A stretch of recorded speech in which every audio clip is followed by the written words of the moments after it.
Welcome to Frontline Nursing, a NurseMinder production that gives you an insider's look into the daily life of nursing from those who are currently working on the front lines. Whether you're considering nursing as a profession, you're currently studying as a student, or maybe you're a nurse in transition, this show will give you an inside look into a population that you might want to consider. Today's episode is all about transitioning from the Philippines to the Canadian role in nursing and reestablishing your career and then augmenting it and pivoting into authoring and consulting. So get those note apps and pens and papers ready because it's going to be a good one. Today on Frontline Nursing, we are joined by Friday Block-Lanas, an LPN who is working as a nurse in a clinical nurse director. Is that correct? Currently, Yes. that's assistant health director. Sorry about that. Working as assistant health director in a remote facility in northern Alberta. Well, actually, at Noonie Health Board at Fort Chip. And is that Alberta or BC? I'm geographically challenged. It's still Alberta. Okay. Oh, I got that right. Okay, I just outed myself there on this podcast. I don't know my geography. Welcome to the show, Friday. Thank you. Thank you for having me in your show. This is really a great honor. Yeah, it's really interesting. We just kind of met by happenstance. I had a conversation with somebody who you used to work with. Mm-hmm. And he suggested you connect with me, and all of a sudden now here we are. It's kind of interesting. Yeah, that's true.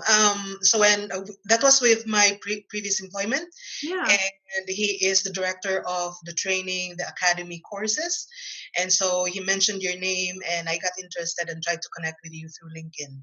I know, and then the rest is history. We've been connected ever since. I know, and you've given me so much inputs, actually. Well, I like to help others succeed as well. I think, that's my motto is that we're stronger together. So, amen to that. Yes. Now, I want to dig into your story because you have so much to offer to our listeners today. First, let's just kind of talk about that whole process of coming from the Philippines, making that decision to come to Canada, and what that journey was like before you could practice nursing in Canada. So first of all, I'm a Philippine registered nurse, and I also got my master's degree in nursing, and I was teaching 7 years in the College of Nursing, in many different areas of nursing, like from maternal and child nursing to medical surgical nursing, including nursing research. And after that 7 years, I got the role of a director of nursing service. Now, the reason why I'm mentioning all those background is because I graduated in 1993, and one of the requirements for the immigration is, like the education, if my education is comparable to the Canadian standards. And because I belong to the batch 93, obviously my curriculum is very outdated. So I had to take my nursing, my master's degree, and also have to include my work experience. So somehow that helped me. Wow. The processing took us about 2 years, and there's a funny, well, I would say, almost a near miss situation with regards to our application. So we were hit by a typhoon, and then the immigration office already sent us a letter with regards to other requirements that need to be submitted, and we didn't get that letter. So the next time we received the letter, it's already you're non-permissible to go to Canada. Oh my gosh. We were denied, and I said, wait, we didn't receive the letter, we didn't receive any instructions, so we just went directly to the post office, and of course appeal. We had this circumstance, that's why we were unable to receive the letter, and good thing they accepted it, and we were able to proceed with our application. So 2 years after, we're here in 2013. Now that appeal process is not an overnight process either. I'm sure that must have taken weeks or months. Yes. Yeah. Stressful. That's true, because our area, by the way, was heavily affected by the typhoon, and so even the post office personnel can't even go there. So it was a very difficult situation, and good thing the immigration was fully aware of the conditions in that area, and so we were able to get accepted with our appeal. Wow. That's a long journey just to get to that acceptance. Was it 2 years you said for that process? Yes. Well, that's the normal processing period for medical, people, medical related professionals. So when we arrived at the port of entry, which is in Toronto, we were asked by the immigration officer, the typical question like, have you been denied with your application? And I that didn't click in as a denial because we thought it was just part of the process, that we missed the deadline because we didn't get the letter, and because our appeal was approved and we were able to proceed. That didn't click in as a denial. So I said, no, we were not denied. And that really scared me and my husband. And then he mentioned about, oh, there was this situation that you received a letter that you're no longer permissible to go to Canada. And that's when the event clicked in, and I said, oh yeah, right. And I was able to explain it. And we were terrified because I thought we're gonna be deported to Philippines because Yeah, of that one simple question. of course. I mean, that's a significant question too. I mean, they want to know if you're honest and trustworthy, and I'm sure there's 100 other reasons they ask that question, but It is very scary. stressful. Yeah, very Yeah, it is stressful. scary to be asked by an officer. So you didn't get the mail because of the typhoon.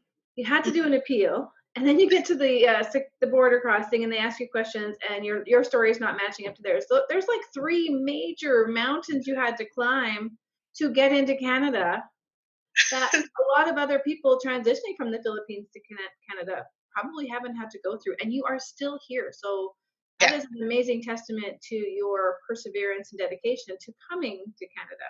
yeah. And Canada was our first choice because we're fully aware that the environment is much more peaceful.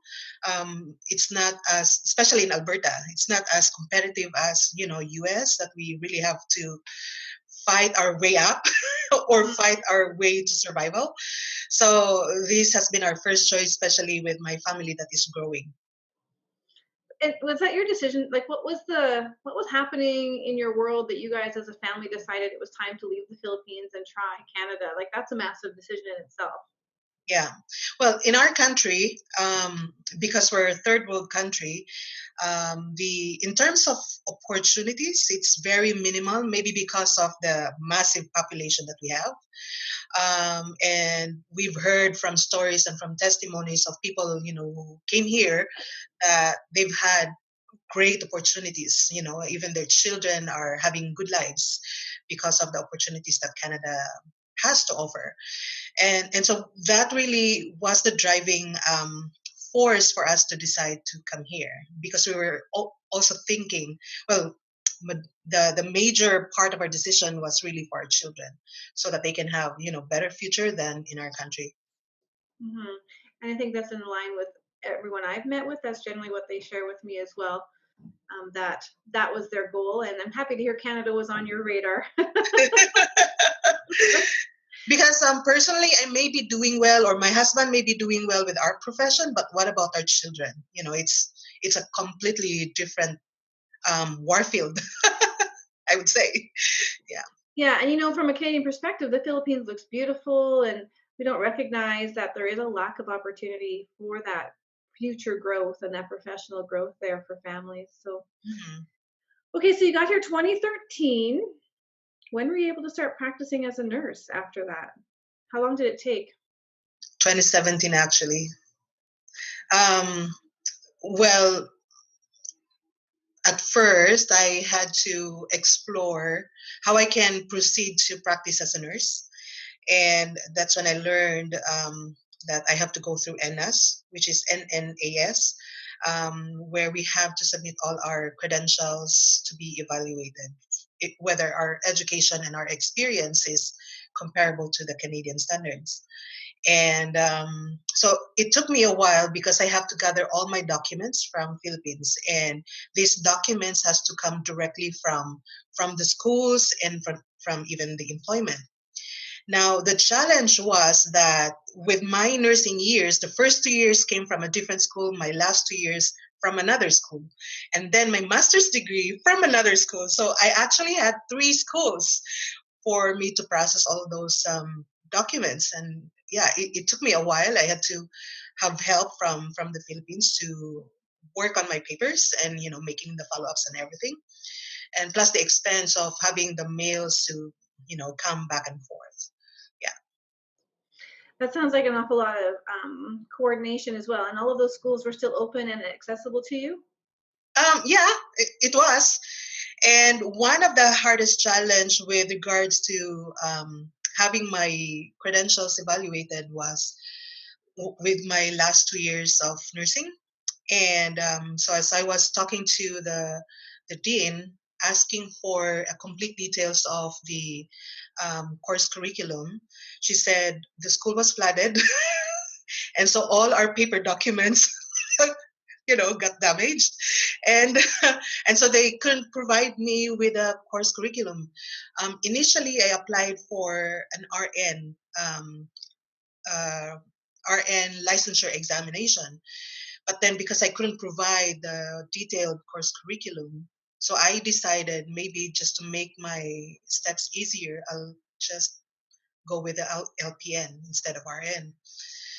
Um, so, and then the NNAS was asking for pages and pages of course curriculum, and I understand the concept behind the course curriculum and how detailed it should be, but in our time, the details of the curriculum were only discussed during the first day of class, when we were given orientation by our instructor, but then they're not written.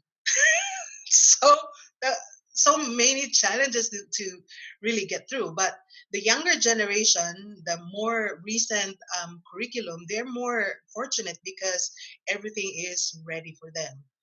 Because of this awareness of going abroad and how other countries are requiring all these documents, so they have everything ready. But in our time, we really have to scramble from scratch and decide whether or not RN is for me. So I just took the LPN. And your story is not unlike many who have come here that I have come across, in that they have higher credentials in their home country, they have professional status, and then they come here and have to start almost from the bottom again. Yeah, that's true. Yeah. Did you have to take any schooling with that, or were you just you did the assessment and they were granting you the LPN? Um, so with regards to the assessment, good thing my master's degree really helped a lot to make my education comparable. Um, Although I augmented my studies, which is not related to the nursing, so I took up project leadership and quality management. So yeah, I augmented my studies, although it wasn't submitted as part of the credential for my licensure. Hmm. Hmm. And so you didn't have to take any, they didn't make you go back to school. You had enough to Um, just come in as an LPN. yeah, so Yeah. I just took up the online jurisprudence, and that's it. And I was given a schedule for the examination. Yeah. Well, that's amazing. Congratulations on that. Thank you. And so then you begin work, and you were working, as you had mentioned, in a facility where you have a common person there. I generally don't talk facilities on here, but if you're comfortable sharing them, that's fine too. But I want to kind of transition as to how you all of a sudden found yourself as an author. So the journey has been very long. If you don't mind, I'll start with my first employment here in Canada. Yeah, for So sure. I actually worked as frontline reception, which is very different from my profession. But I had to survive. So and then I was able to be given an opportunity to work as general manager in one of the supportive living facility, which is a level 4. Both facilities have, clients suffering from dementia, clients suffering from mental health issues. And then I wasn't LPN yet at the time when I was working as general manager for this facility, but my nursing background has helped me a lot with regards to case management, with regards to the client care, the care plan that needs to be carried out. And then I went to another company which is located here in Edmonton, where my family lives, which was really, I consider that as a blessing because my first facility that I worked with was outside of Edmonton. So now I'm given that opportunity. I was still not an LPN yet, but a year after I got my license, and so somehow it also helped me with regards to um, coaching the staff, relating to client care and how they can be effective in what they do when providing care to the clients. So when it comes to my book, I personally experienced burnout when I was still in Philippines, actually. So I taught 7 years in the College of Nursing, and on my fifth or sixth year, that's when I started to experience, this being disillusioned and no longer happy with my job. I used to enjoy coaching. I used to enjoy giving students tips on how they can be, how they can succeed in their studies. But eventually, I burned out. Eventually, I burned out. And I'm not sure what's the cause of that burnout. I wouldn't say I'm overworked because I managed to sleep well. I've also have my physical activities. I played badminton with my family. I also have my social connection. So not sure if any of those is really a factor for burnout. So I guess the length of service maybe gave me that, and I had to, stop and step out, have another, have another work just to give me a good break, right? So that experience led me to write a book, and because I understand the complexities of work in healthcare, Mm-hmm. we absorb all the failings, all the sufferings our patient is experiencing, and not just the patients but also the family members as well. And we absorb that, and we are trying to provide them with positivity, and eventually we will be depleted from those energy. And compassion, by the way, it's an energy, Yeah. and when you give off that kind of energy, you need to be replenished, right? And there can be many ways to replenish that. And I included in my book also how leaders can create an environment wherein the employees can feel safe to express themselves, so how they're feeling, during the day. In as much as we want, we would like to feel good every day in our work, and before coming to work, we have that enthusiasm with us, but it doesn't go that way always. And I've also included, the need for nurses to really have a good break.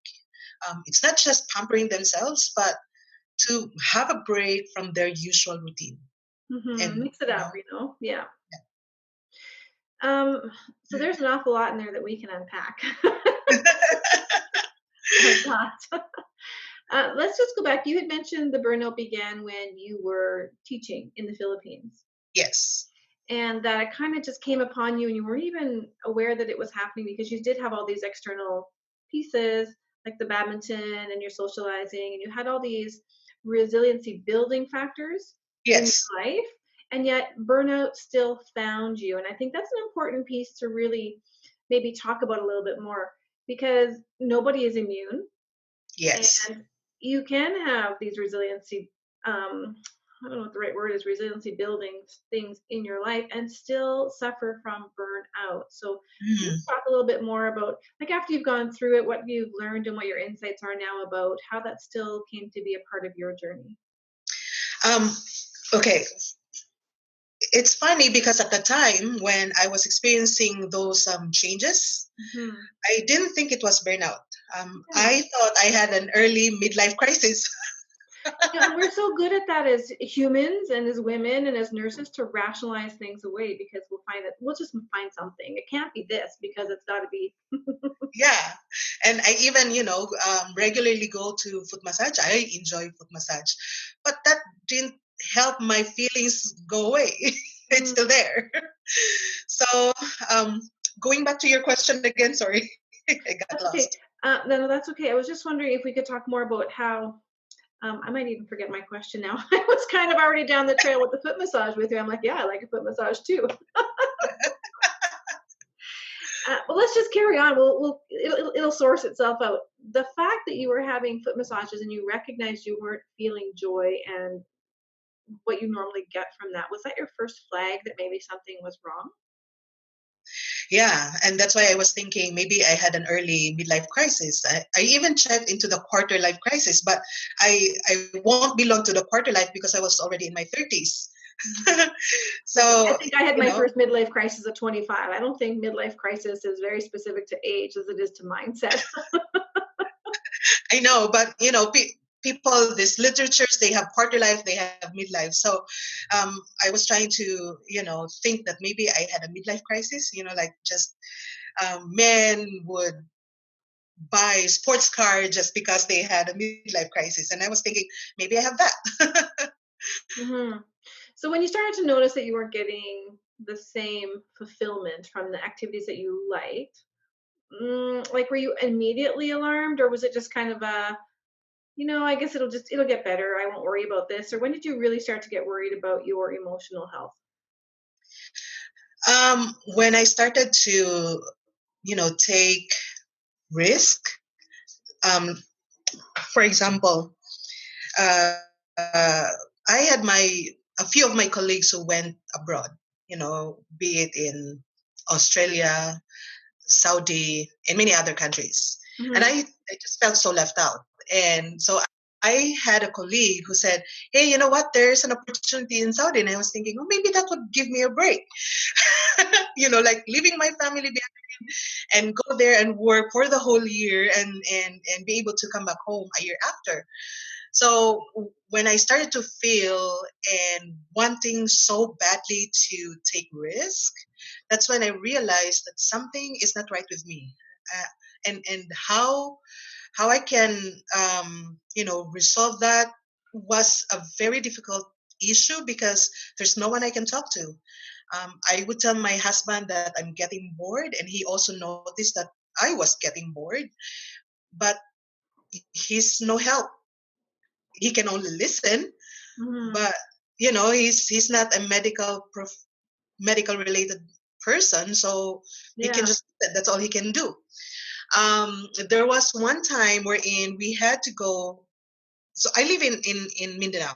I live in Mindanao. That's far from the main city of Philippines.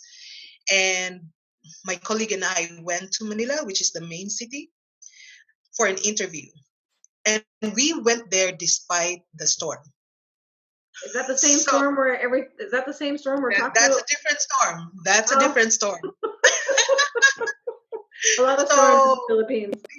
yeah, we had so many storms. And so when I started to take risk and despite the storm still had to flew to Manila, that was also another warning sign for me, like something is really not right. And even when I sleep, my mind overthinks. Even when I go to church, my mind overthinks. Like I'm not happy. I hmm wasn't happy. hmm So How do you differentiate? So, for those who are listening, there may be some people who are currently feeling like they're not happy. How do mhm. we differentiate not happy and needing a change from burnout? What are some of the key things that people can look for? In my case, I my behavior changed, like from being compassionate to being indifferent.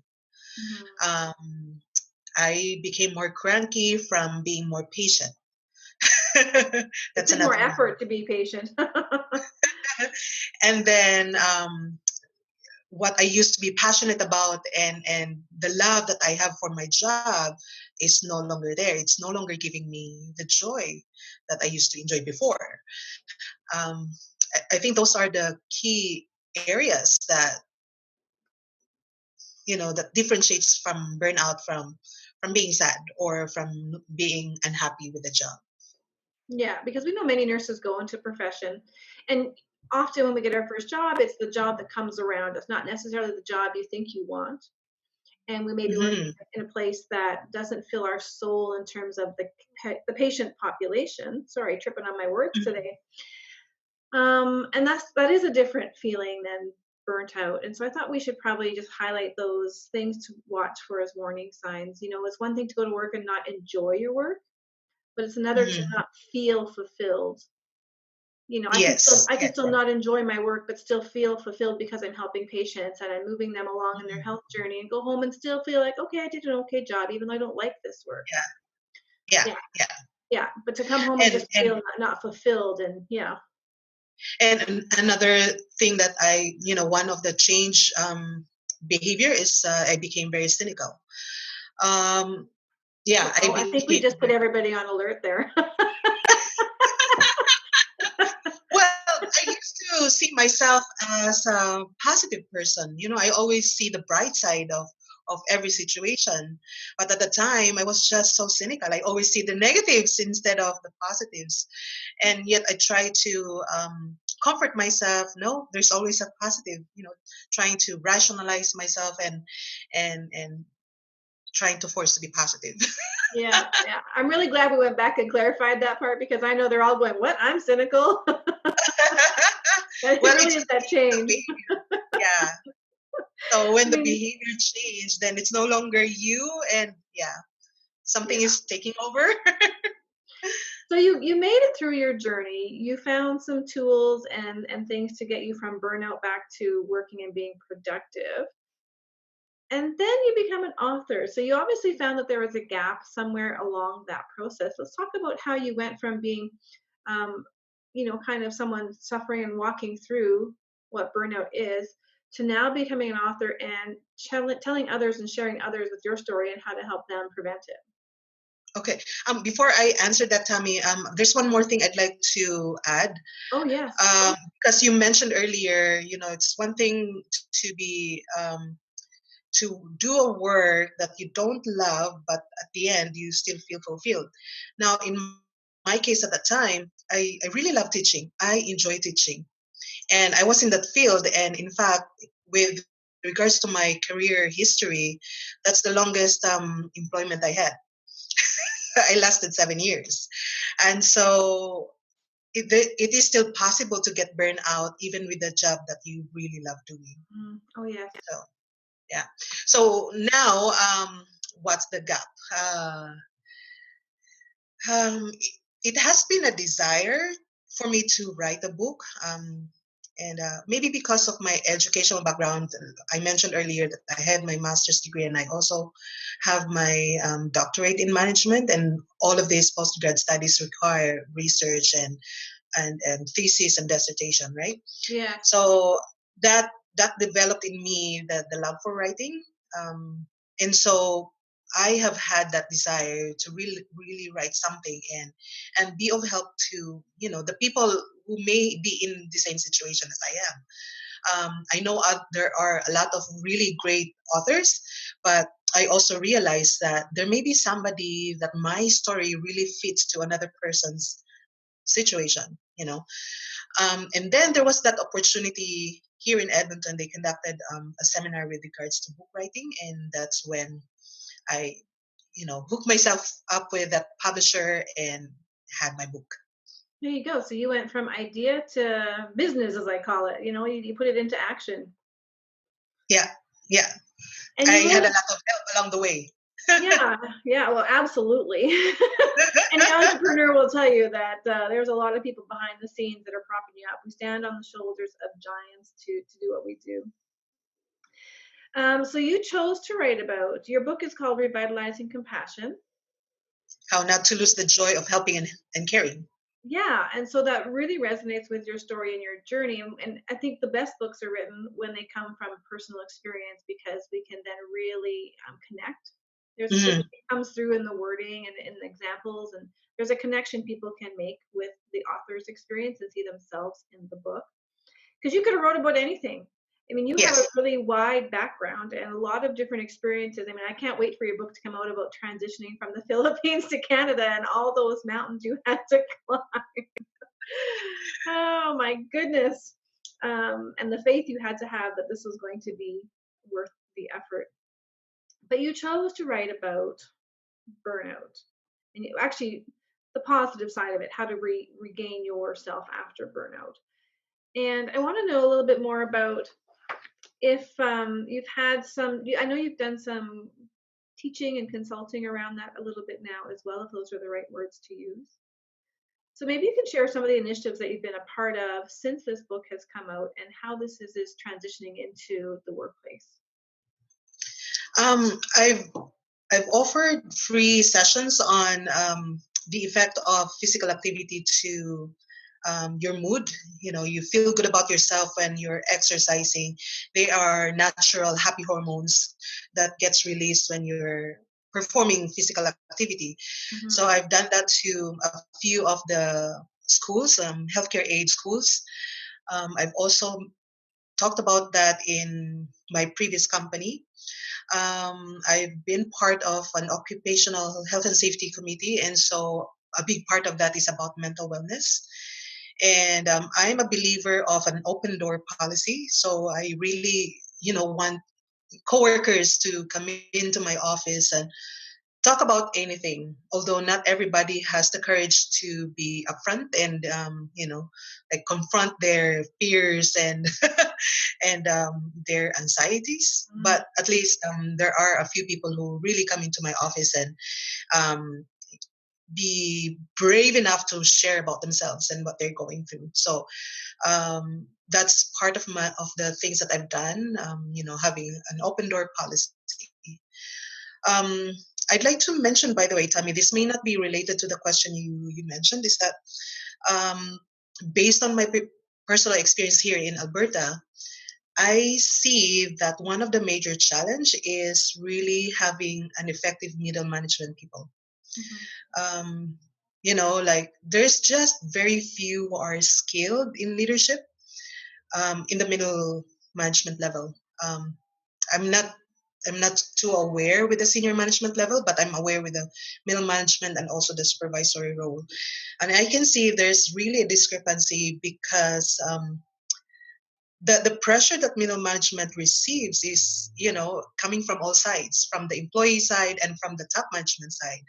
Yep. And if you don't have a very strong middle management, then there's going to be ineffective leading, even with the change in initiatives, no matter how good the plan is, it will still fail if the middle management is not so equipped or supported.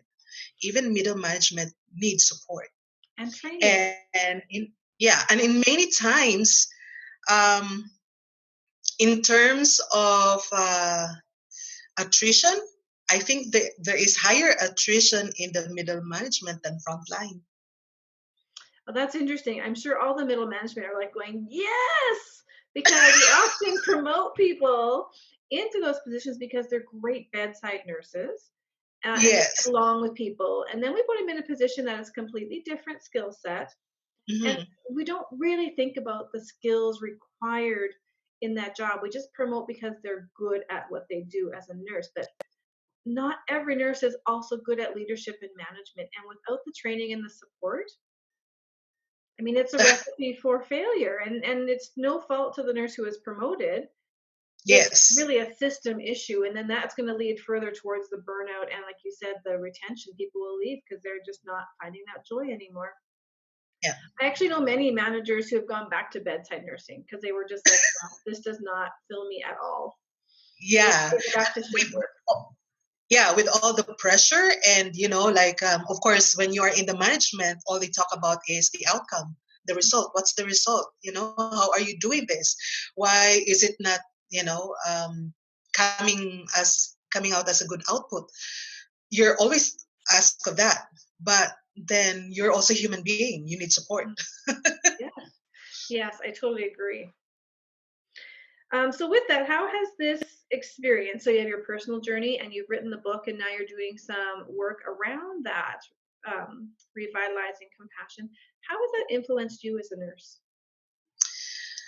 um I have a better understanding for the frontline staff in terms of providing care. um, like I said, giving compassionate care, that's an energy that you're giving off to your patients, to your clients. And because I have that better understanding, if I'm in the middle management, then I would be able to offer better support to the staff and create an environment wherein they are free and safe to express themselves. um, when I attended the Working Stronger convention from CMHA, there was this nonprofit group wherein they have pins and that says I'm cranky. So it just tells about their mood for the day. And for them, the rationale is that that should serve as a good opening for a conversation. And it's okay to talk about how you're feeling, you Mm-hmm. know, right, in an environment where you feel safe among your coworkers because you can understand each other, that you're going through the same, so that when you are now facing your client, you are ready to face them with a positive attitude because you're able to express yourself already ahead of time, before facing the client. Mm-hmm. And I find that to be very cool. And having an open conversation would really help a lot for the frontline staff so that they can be ready when they need to face the client. Now, does the button actually say "I'm cranky," or is it a particular color or shape so that like the patients don't see it and think that Well, at the time, that was reverse? last year, there's really words written, or, I'm happy today, or I'm enthusiastic. Well, color coding would be good too. Yeah, I think maybe if you're walking into a patient's room and it says "I'm cranky today." That will scare them. Oh my goodness. Do you have any stories about how your work has impacted the lives of others that you can share with our listeners today, just to highlight the importance of taking care of self and making sure we don't lose that self-love and that love for our jobs? So, as nurses, whether it's your first love to care for patients or it just developed in you through, throughout the education years, because in my case, that's the case. My first love was really teaching, and it was my mother who influenced me to be a nurse when she took care of her grandmother-in-law, and she did it so passionately, and she passed on that love to me. Mm, And so I learned to develop love with nursing, throughout the years. Um, so what I would say is that it comes natural for us to really care for others. When something happens, we jump in without even thinking, because it's already becoming an innate nature, a second nature to help. Even if it's inconvenient for us, we really want to help, right? Um, and so that's why the role of the leadership here is really crucial, because you will have to set the tone. You will really have to set the space where nurses can really take time to relax and breathe. And sometimes all we need is just a breathing space, like, and release all those anxiety and stress, right? mhm. And in some cases, if the management is not equipped with that, is not skilled to create that kind of environment, everybody's cranky. Everybody's going to be in a very pressured Get environment, my badge. right? So um, this is also one of the reason why I proposed and it got approved, and I think it's already starting in my previous employment, that we need to give importance to leadership and development training for the middle management and the supervisors, so that they too are equipped and become resilient. Yeah. Because when they understand about themselves, and like their self-awareness is also a key. Mhm. I think that's where I'm still learning to be more self-aware. I don't know myself fully yet. There's so So much as to know. I'm going, It's a lifelong journey, really. It never ends. I know, and so with that self-awareness, what triggers your mood, what makes you happy, what makes you sad. These are important information, because you learn to put some measures to help yourself go through when you're facing that kind of situation. Yeah. Yeah. All right. So for those who are out listening who are thinking, wow, I didn't even realize I could write a book about my experiences that would have value. Let's talk about what would be maybe just three things that you would suggest a person who's interested in becoming an author. What would they do to kind of start down that pathway? First of all, you need to have love for writing. Yeah, I would agree with that because I've written a few that are about 80% done, and it's like getting back to that last 20. Yeah, and set a goal. Like you set a goal. You'd like to finish this in 4 months, in a year. Set a goal, and make also a daily plan or a weekly plan that makes it very achievable for you. And then you can always make a checklist and check yourself. Okay, I've done this and I've done that. That way, smaller pieces of the goal is being achieved. And then, for all you know, at the end of the year, at the end of 4 months, maybe you're done. So goal setting is really important. And I find that to be very, especially for me, I'm a very structured person. So if there is no goal, then my body also adapts that I do nothing. Same. So, But and with in that, I can fact, also become overwhelmed with the goal. And so writing a book, huge, massive umbrella, and having them chunked down, as you had mentioned, into smaller objectives. Like when I think now, when I look back to everything that I've accomplished in this last year, it is amazing. And mm, I just use the motto, just show up and things will move forward. Maybe I don't want to sit at my desk today and write, but I'm just going to show up and I'm going to try. And even if I only get two mm, lines down, I've moved it forward and I can celebrate that I've moved it forward and I didn't ignore it, you mm, know? And so I think that's important that you had mentioned to make smaller goals and kind of measure your success as you go along because then it becomes achievable. We talk about SMART yes, goals in nursing all the time, right? Is it I know, specific? I Is it know. measurable? Is it achievable, realistic, and timely? Those things I think are Yeah. really important and they apply to writing as well. And what also helped me finish my book is that I've shared my vision to another person Mm. because I feel accountable. Like, oh, it will be embarrassing if I don't finish this.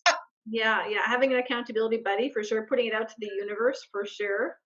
I agree. Let people know what you're doing, then they'll be checking in on you. You're like, oh shoot, I need to do something so I can give them an update. Yeah, that really helped me a lot. Did you chunk out time every day? So, like on your calendar, did you have the same time every day? Did you write in the same place? Did you have a specific pattern that helped you feel like you were moving forward? Yeah, I have to set up a routine. There are days that I don't feel like writing, but although ideas still come in, so I write down just the ideas. Hmm. And then when I'm ready to write, at least I have those to start with. Yeah. So I have my idea notebook. Yeah. Okay. And then you would just sit. Do you have like a maximum time that you write, or you just write until you're done? Um, it Like, for, depends. There yeah. are times that I set time, like 2 hours on a day-to-day basis, maybe an hour. There are also times that I have to finish um, until my brain drains. Yeah, there are times when it's just on fire, I know. Yeah, now you said you hooked yourself up with a publisher, so there must have been some deadlines in within that system that motivated you to keep on target as well. Yes, somebody was always checking in on me. Well, that's part of their job. But the accountability piece, it is somebody that is not part of the publisher, Okay. and like, yeah, a good friend. Hmm. And I'll be more embarrassed if I let my good friend down, right? So that was an important piece for me because a publisher will always do their job in making follow-ups, right? Yes. And maybe having me being conscious of that would probably make me more lazy, and so I had to have a friend that I can be accountable to. What was your biggest hurdle in writing that book that you found that you had been challenged with that you had to like push yourself over and keep moving forward? Um, Mine is basically with regards to the words, vocabulary. So that Okay. was my biggest hurdle. Um, since English is my second language, so that was my limitation. How did I you can do it? explain. I can explain in simplified terms, but some writers have these very impressive words that they write. So So you had a standard that you wanted to achieve, like you had some authors that you were modeling. And Hmm. that kind of helped you decide how your book would look and feel and sound. Right. And But I decided to make it simple because uh, I wanted the healthcare professionals to be, you know, find my book to be simple enough to read, and so that they can easily adapt to whatever tips they feel would work well for them. where can people find your book? Since we're talking about it, we might as well let people know where they can find it. It's in uh, AccuWare.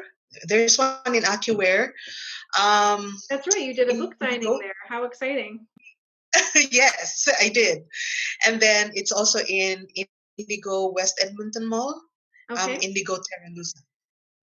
awesome. That's And they can amazing. also order through Amazon.ca. Oh, perfect. So search up by name of the author, Friday Block-Lanas, or by the name of the book, Revitalizing Compassion, How Not to Lose the Joy of Your Workplace, of Helping work, and caring.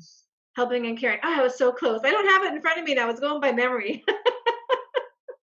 Next time I'll have it in front of me. Awesome. Well, is there anything else you'd like to share with our listeners about either? I mean, there's so many journeys we covered today, and just really on the surface of them, there's so much more we could talk about.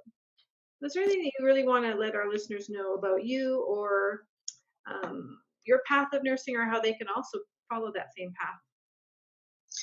um, I would really like to encourage the nurses who have the love for leading, to really step up. Um, Although the compensation may not be that attractive, because honestly, it's almost like we have the same take home pay, frontline and management. Yeah, So, because you lose the shift differential and all those things, and it ends up being right. the same. Yeah. Yeah. In fact, with my first work at the facility, the admin assist and I almost have the same take home pay. Mm, Although the hourly rate is very different, but then the take home pay is almost the same. So, yeah. Yeah. yeah. Really makes you wonder. Yeah, with all the pressure and the work you need to do, and we're not paid overtime, by the way. Mhm. Middle management is not, you know doesn't doesn't get paid for the overtime. No. So if you are a nurse or an LPN who have the love for leading and enjoy watching a changed behavior among your coworkers, step up. We have that courage to really step up and equip yourself with trainings and learn as much as you can. And it's all about how you can influence different human behaviors to achieve a common goal. And that's really different, because this is an area that is really out of your control. Like person A, person B have different perspectives and different values in their personal lives, and how you can make them come together and achieve a common goal. Wow, that's really an awesome achievement.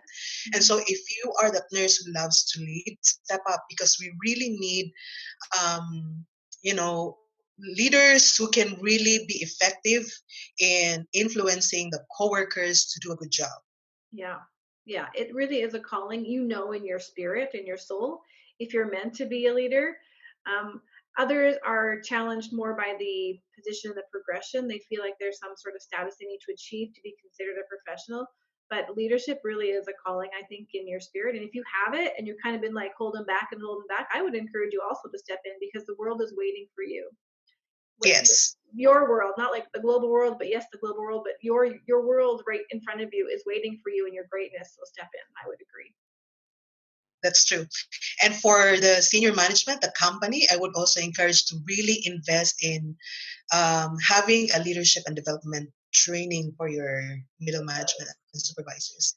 Yes, Because without that support, and sooner, and sooner. Like, don't wait 6 months. Like a lot of training can wait. Just get them in there, get them started. They need that support right away. Yeah, absolutely. and that's a very good investment, by the way. It will really give you a very good ROI. Hmm.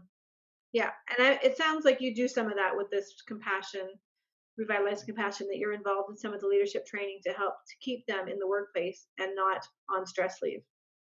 Yes. Yeah. Okay. Perfect. So if they're looking for some of that, they can connect with you as well.